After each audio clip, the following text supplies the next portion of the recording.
Hello everyone, good morning. তো তোমরা সবাই কেমন আছো? আশা করছি সবাই খুব ভালো আছো। তো তোমাদেরকে সাথে নিয়ে আজকের ব্লগটা শুরু করছি। তো এখন হচ্ছে সকালবেলা। কালকে তোমাদের দাদাভাই এনেছিল হচ্ছে বিরিয়ানি। তো কালকে ভাত খেয়ে নিয়েছিলাম আগে তো পেট ভরা ছিল, সে কারণে বিরিয়ানিটা না খেতে পারিনি। তো সে কারণে রেখে দিয়েছিলাম ফ্রিজে। তো সকালবেলা উঠে আর কি এই মাইক্রোওভেনে দিয়ে বিরিয়ানিটা গরম করছি, কারণ ঠান্ডা বিরিয়ানি একদমই খেতে ভালো লাগে না একটু গরম গরম না হলে। তো এখন আর কি এই বিরিয়ানি খেয়ে নেবো। তো এই যে হয়ে গেছে, এখন আর কি বের করে নেবো, দিয়ে তারপর আর কি খেয়ে নেবো। ওইদিকে অয়নও উঠে পড়েছে, অয়ন আবার বিরিয়ানিটা বেশ ভালো খায়। তো ভাবলাম দুজনে মিলে এটাই আর কি খেয়ে নিই। তারপর দেখো রান্না বান্নাও আর কি শুরু করে দিয়েছি। আজকে এনেছিল হচ্ছে ইলিশ মাছ, আর এত ছোট ছোট ইলিশ মাছ অনেক দিন পর আনলো। আর মানে এতই ছোট যে 2 পিস করলে না ছোট হয়ে যাবে, তো সে কারণের জন্য গোটা গোটাই আর কি রান্না করব। এদিকে সবজিটাও কেটে নিয়েছি, আলু আর কচুর গাঁঠি দিয়ে আর তরকারিটা করব। তবে ইলিশ মাছ দেখবে বেগুন দিয়েও বেশ ভালোই লাগে, কিন্তু এত ছোট ছোট ইলিশ মাছ এগুলো না ভাজাই খেতে বেশি ভালো লাগছিল। তো যাই হোক, খুব মানে মচমচা করে ভেজেছিলাম, তো খেতে বেশ ভালোই লাগছিল। এদিকে এই যে মাছগুলো আর কি ভেজে নিচ্ছি তরকারির জন্য।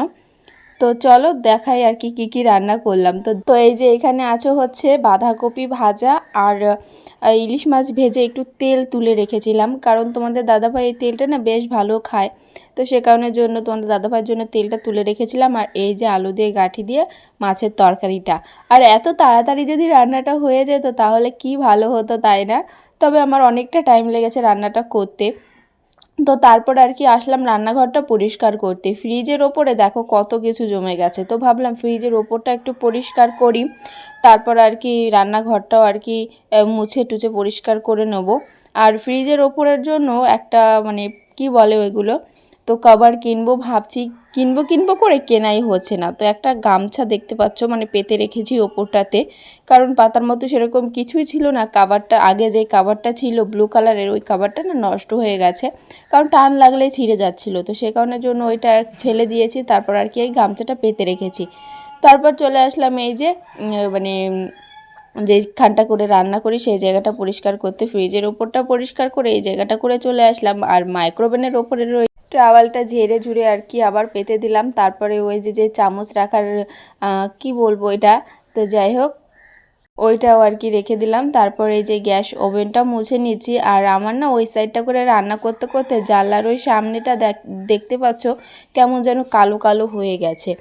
তো যাই হোক ওই জায়গাটা মানে মুছলেও ওঠে না, মানে একদম মানে তেল জড়িয়ে গেছে।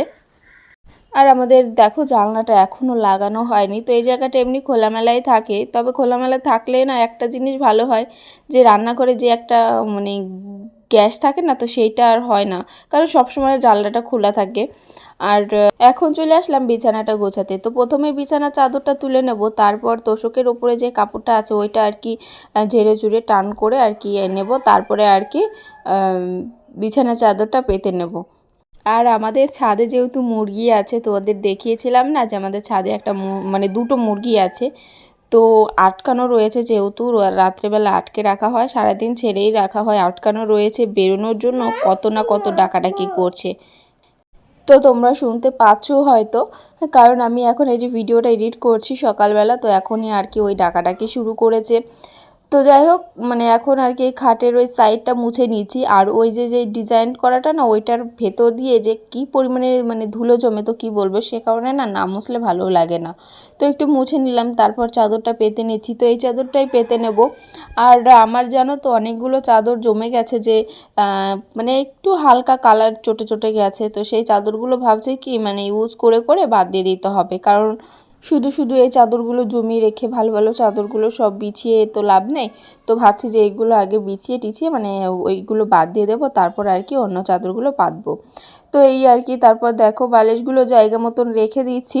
তো বিছানাটা তো গোছানো হয়ে গেল, এখন চলে আসলাম আলনার সাইডে। আর আমাদের সব খালি বোতলগুলো জানো তো মানে এইখানটা করেই থাকে, তো খালি বোতলগুলো সবই আলনার ওপরটা করে থাকে। আমি এখন রান্নাঘরে রেখে দিয়ে আসবো, একটু বাদে আর কি জলের বোতলগুলো ভরে রেখে দেবো। তারপর এই যে সব জিনিসগুলো সরিয়ে দিলাম আলনার ওপর থেকে। এখন আর কি মুছে একটু পরিষ্কার করে নিয়েছি, যেহেতু জল টল পড়েছিল, বোতল রাখা হয়েছিল। তারপরে এই আলনাটাও একটু গুছিয়ে নিয়েছি। জামা কাপড়গুলো এমনি ভাঁজ করাই আছে, ওই দু একটা টুকটাক যা আছে সেগুলো এখন ভাঁজ করে রেখে দেবো। আর যখন বৃষ্টির সময় বৃষ্টি থাকে তখন জানো তো আলনাটা পুরো ফাঁকা হয়ে থাকে। আর এখন দেখো বাইরে খুব ভালোই রোদ্দুর, তো সে কারণের জন্য আলনাটাও ভরা, কারণ জামা কাপড় ধোয়ার সঙ্গে সঙ্গে শুকিয়ে যায়। তারপরে এদিকে অয়ন না ঘুমিয়ে পড়েছিল, অয়নকে এই যে মশারিটা টানিয়ে দিচ্ছি, অয়ন ঘুমাচ্ছিল, তো ভাবলাম মশা কামড়াবে তো মশারিটা টানিয়ে দিই।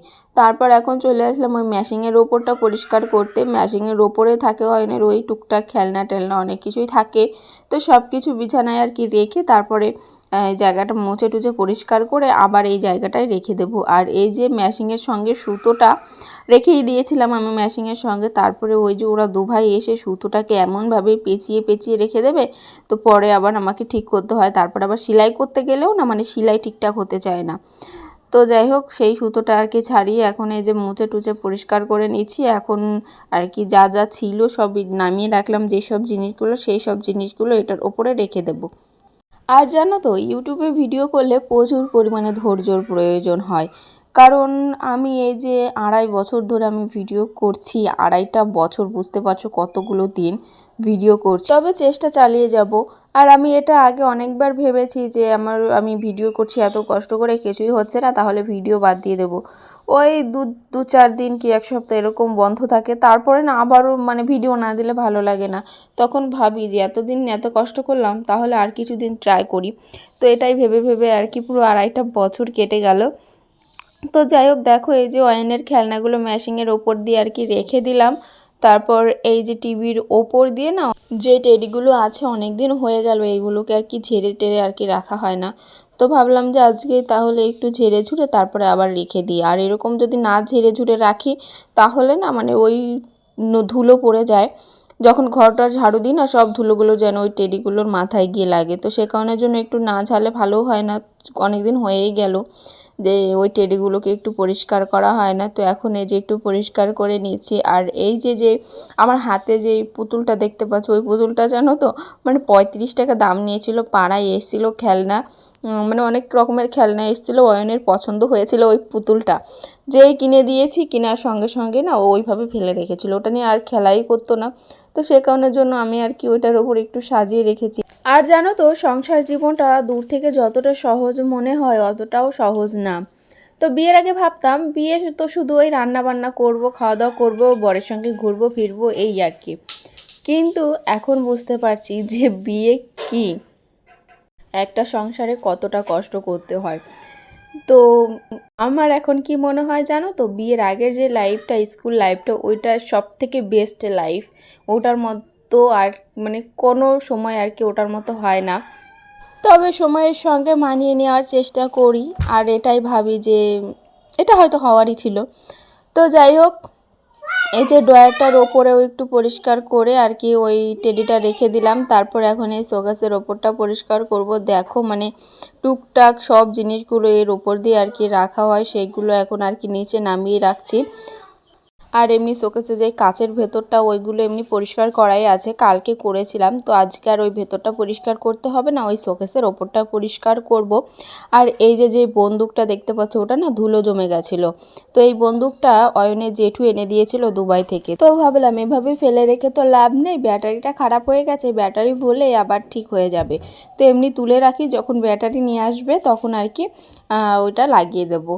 তারপরে এই যে অল আউট এনেছিল, একটা তো লাগানো আছে আর ওইখানে দুটো ছিল, তো 3টে এক বাক্সতে আর কি ছিল, একটা লাগানো আছে আর দুটো ছিল, তো ভেতরে ঢুকিয়ে দিলাম যে যখন দরকার লাগবে তখন বের করে নেব।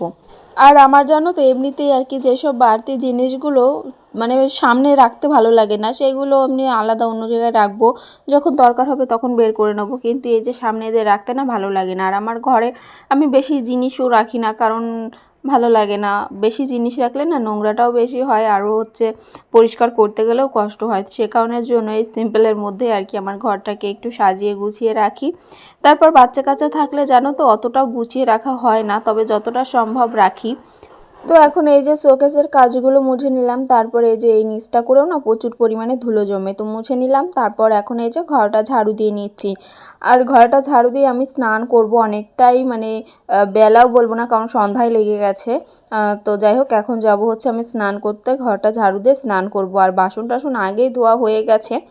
তো এখন এই যে ঘরটা ঝাড়ু দেবো, তারপর আর কি স্নান করে নেবো। আর যতক্ষণ স্নান না করি না, মানে কাজবাজ সেরে যতক্ষণ স্নানটা না করি ততক্ষণ না ভালোই লাগে না। তো সকালেও একবার স্নান করেছিলাম, মানে সকালে ঘুম থেকে উঠে না আমার একটা অভ্যাস জানো তো, যে একটু স্নান করা। তো সেটা করে নিয়েছিলাম, তারপরে এই যে কাজবাজ সেরেও আরেকবার করে নেব। তো যাই হোক চলো, ব্লগটা এটুকুই। তোমরা সবাই খুব ভালো থেকো, সুস্থ থেকো, টাটা।